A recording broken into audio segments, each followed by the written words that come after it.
People died and scores others wounded in election day clashes in opposition strongholds in Ivory Coast. That's according to officials. The country was spared the kind of widespread violence that many feared would erupt during voting on Saturday. Meanwhile, the Electoral Commission announced that counting has started and President Alassane Ouattara has taken an early lead in results from the 20 out of 108 voting departments.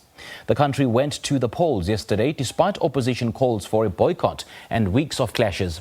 President Alassane Ouattara wants a third term, but his opponents are crying foul. Streets were largely quiet in the commercial capital, Abidjan, in contrast to weeks of clashes that killed 30 people in the run-up to the election. There were pockets of unrest as opposition supporters were trying to stop voters entering polling stations. Several were ransacked. Leanne DeBassompierre, a journalist in Abidjan in Ivory Coast, takes us on the line, or rather joins us on the line for more on this story. Leanne, a very good evening to you. Thank you so much for joining us. Welcome to The Globe. It's very good to be on the show, Simpiwe. 5 people died. What more have you heard?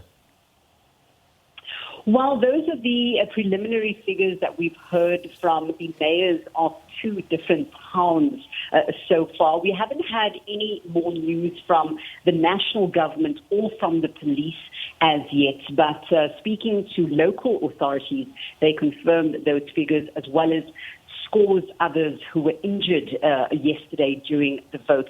While mostly it was in areas where opposition supporters were not allowing others to go into the voting booths as well. In one specific municipality in Abidjan, the economic capital, I myself was actually taken aback by how aggressive some of the opposition supporters were being in trying to stop people from actually voting.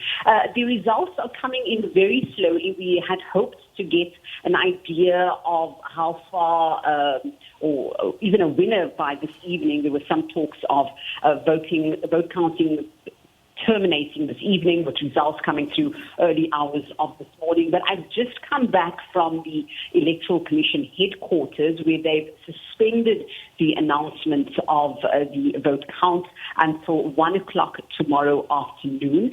As you rightly said earlier, they have what President Alassane Ouattara has taken an early lead.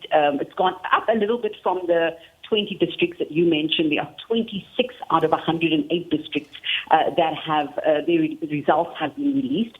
But in the last hour, we've had the Electoral Commission website crashing, which they're going to have to try to resolve before tomorrow. And of course, they're still waiting for votes to be coming in physically from the different regions. They had to secure the votes quite substantially. There were 35,000 security agents that were deployed across the country for the vote. And those security agents were also helping to, of course, bring the votes that were cast back to the economic capital, Abidjan, for them to be counted here. Now, Leanne, expectations and fears of unrest and more violence were quite rife in the run-up to the elections, particularly from the opposition camp, who promised that they will be taking to the streets because they disapprove of Alassane Ouattara joining the race for the presidency. Do you get the sense that more Ivorians are sort of warming up to Ouattara? Well, it's a very difficult question to answer, in that the opposition had another press conference this afternoon saying that they do not accept yesterday's election. They do not accept President Alassane Ouattara, that his mandate ended yesterday, and that they will be having a transition civil government. They haven't given any details of how that will work, but they announced that this afternoon. They said that they do not accept him. They've continued their call for civil disobedience. As you know, government has blamed this call for civil disobedience on the violence that we've seen in recent weeks, not just in the capital, in the economic capital, Abidjan, but in other regions of the country. More specifically, in Dabu, we saw 16 deaths within 3 days alone. There are talks and fears, actually, that there would be more violence once the proclamation of the vote has been made, and that perhaps is a reason why they've delayed telling people when all the votes have been counted. Now, the opposition leaders accuse the Electoral Commission and the Constitutional Court of ostensibly favouring the government and hence making a fair vote impossible. And having said that, do you think that with all the constitutional considerations, this election is free and fair? Well, opposition supporters have been saying that the election is not free and fair for weeks already. The ruling party, they commended the Electoral Commission, of course, yesterday for a job well done in holding this vote. The Electoral Commission themselves have said that they are free and fair.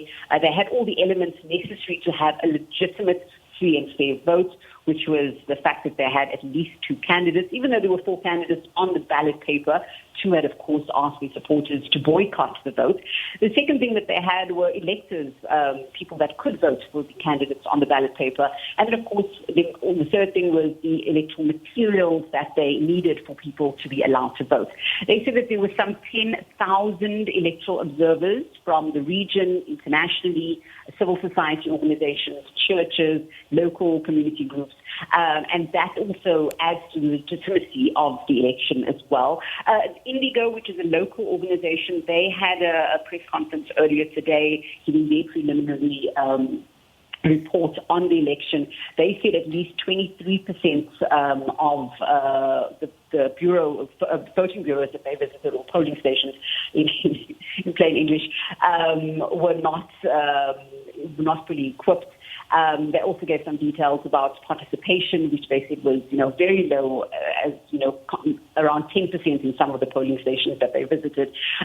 So details are still coming through from election observers on what their take is on this election, and we'll have a clearer idea in the next day or two of what they thought. Leanne, you and I know that so many African leaders manipulate the constitution in a quest to cling on to power. Now, President Alassane Ouattara said that the Constitutional Court ruling, allowed him to vie for elections for a third term and essentially resetting the country's constitutional two-term limit. So what's the danger, or what's the likelihood then that should it decide to stay a little bit longer after this particular term, he will again manipulate the constitution and essentially resetting what the constitution has already provided? Well, you wouldn't need to manipulate the constitution or change the constitution again, because with the logic that he's using, it means that he's allowed another 2 terms. But in an interview with France 24 just before the vote, he said it's unlikely that he would go for another term after this one. And in fact, given all the opposition that he's had to this third mandate, it's going to be a very challenging, at least first 100 days in office for President Alassane Ouattara. But at the same time, the situation is not as what we saw in Guinea with Alpha Condé, who changed the constitution this year to be able to seek a third term. Alassane Ouattara has mentioned that he said this repeatedly. It's not something that he wanted to do. It's something that he's doing for his country. He has also mentioned that it was a force majeure. The candidate, in fact, died in July, which was 3 months before the elections, and that is why he needed to do that. Many have also said that it was a way to keep the ruling party unified before the elections, that there were too many others that were kind of wanting that position as well, but there was not enough time to be able to form them properly before this vote, and that decision that he took to be able to run again was in the interest of the party and, of course, the interest of the country, as he has said repeatedly. And in terms of recourse, does the opposition or the aggrieved parties stand a chance of a recourse? I mean, what are the election observers saying? Are they endorsing this as a free and fair election? And if so, does the opposition have a chance for a recourse? Well, the opposition is, in the last few weeks, they've repeatedly called for the international community to take a greater stand on what is happening in Ivory Coast. They haven't really gained much momentum in recent weeks, but things could change quite dramatically, as what we've seen. We had former President Laurent Gbagbo breaking his silence on Thursday, putting his weight behind it. We had international banker Tidjane Thiam as well, putting his support behind the opposition as well. And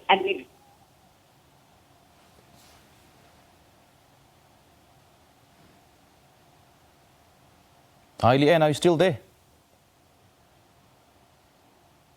All right, looks like we have lost Leanne. There was Leanne DeBassompierre, a journalist in Abidjan, Ivory Coast, joining us on the line for more on this story. The election vote count is still in progress, and we'll get more details as and when it develops.